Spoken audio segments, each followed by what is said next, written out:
There's one Florida jetty that consistently produces better fishing than all the others on the East Coast. And it's not the one that most people think. And in this video, I'll reveal why this spot is so different. Florida jetty fishing is a popular pastime for anglers across the Sunshine State, offering a unique blend of accessibility, excitement, and bountiful catches right where the ocean meets the land. Some of the popular jetties in Florida are Sebastian Inlet, Fort Pierce Inlet, Ponce Inlet, and Jupiter Inlet. Today, we'll feature the Sebastian Inlet, since many anglers claim it's the premier destination in Florida. If you're new here, I'm Andy Hodges. Hit that subscribe button if you haven't done so already, and don't forget to hit the notification bell so you never miss the latest fishing intel from Florida's hottest spots. First, let's go over why the Sebastian Inlet excels in Florida jetty fishing. What makes this inlet stand out from the rest? It's its ecosystems. From the west, you have the Indian River Lagoon,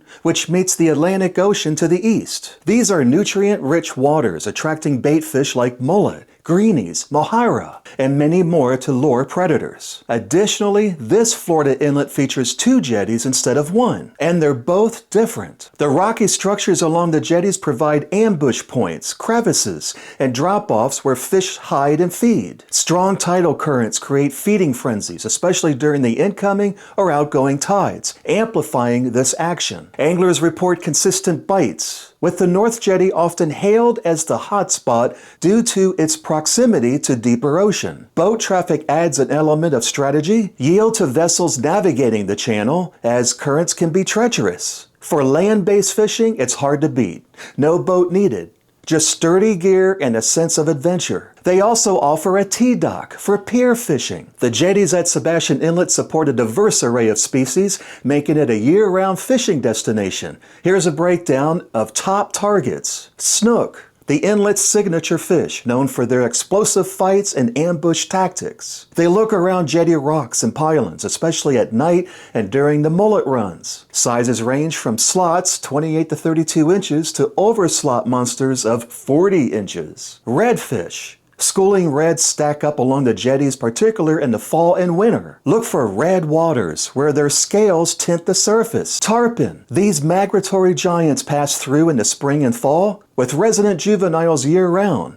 The fall mullet run brings trophy-sized silver kings to the jetties. Kingfish, found in the ridges and crevices. These speedy predators leap dramatically when hooked, best on live bait. Sheepshead and black drum, winter favorites, caught on shrimp or crabs near the rocks. Drums can hit 10 or more pounds, drawing crowds. And of course, there's other species like pompano, flounder, Spanish mackerel, bluefish, whiting, and even Goliath grouper add variety. Offshore influences bring in cobia and snapper occasionally. Which of these species are on your bucket list? Let me know by dropping me a comment below. And if this breakdown is helping you, let me know by clicking on the like button below. It lets me know that you're getting value. Here are some essential tips and techniques. Success in Florida jetty fishing requires preparation. Here's how to maximize your chances. Start with the gear. Use medium to heavy rods, 7 to 9 feet, with 20 to 40 pound braided line to handle snags and fights.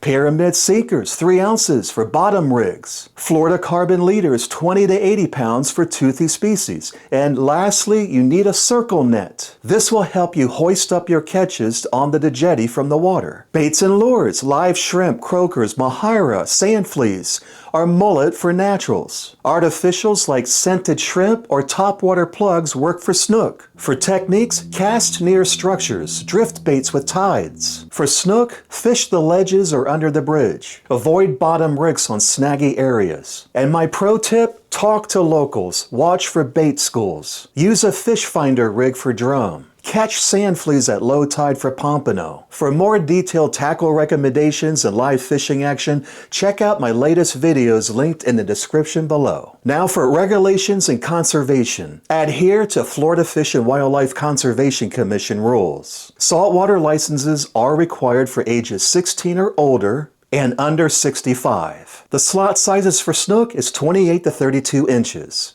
One person can keep one per day. The season is closed from December 15th through January 31st and June 1st through August 31st. Practice catch and release for sustainability, especially in protected areas. For safety and etiquette, jetties can be hazardous. Strong currents, slippery rocks, and boat traffic demand caution. Wear non-slippery shoes, use sun protection, and stay hydrated. For the etiquette, don't crowd spots, reel in for boats, dispose of trash and fish properly, and free hooked birds humanely. Call a ranger if you need help. Now for the best times for fishing. Timing is everything in Florida jetty fishing at Sebastian Inlet. Tides dictate the bite. Outgoing for snook and reds, incoming for drum and sheepshead. In the spring, tarpon arrive, and snook schools form along beaches. During the summer, it's peak season for kingfish and resident tarpon. For the fall, the mullet run sparks frenzy. Snook and tarpon peak. And in the winter, sheepshead, drum, and pompano dominate. Snook reopens February 1st. The best times can be early mornings or late evenings to avoid crowds and heat. Check the tides before you plan your trip. I give out this information during my Sebastian Inlet fishing reports. Now for a brief history and overview of Sebastian Inlet. It has a rich history tied to Florida's coastal heritage. Originally dug in the early 20th century to aid navigation, the inlet has evolved into a state park managed by Florida State Parks and the Sebastian Inlet District. The jetties, constructed from rock and concrete, extend into the Atlantic, stabilizing the channel while creating ideal habitats for fish. The North Jetty is a favorite among anglers for deeper waters and structure. It recently underwent a major $1.4 million repair project to fix storm-related damage and erosion. The South Jetty, while shallower, offers its own charms, especially during the outgoing tides. The park spans over 1,000 acres, featuring beaches, mangroves, and trails. But the jetties are the star for fishing. Access requires a park entry fee, $8 per vehicle, and the area is open 24/7, making it perfect for dawn patrols or night sessions. Recent updates include improved walkways and safety railings on the North Jetty, ensuring a safer experience for all. Sebastian Inlet embodies the essence of Florida jetty fishing. It's thrilling, accessible, and rewarding. Grab your gear, check the tides, and head out for an adventure that could yield dinner or a trophy story. Remember, the real treasure is the experience amid Florida's stunning coast. Subscribe if you haven't done so already, and don't forget to hit the notification bell to turn on notifications. Now check out this next video for more information about fishing at Sebastian Inlet.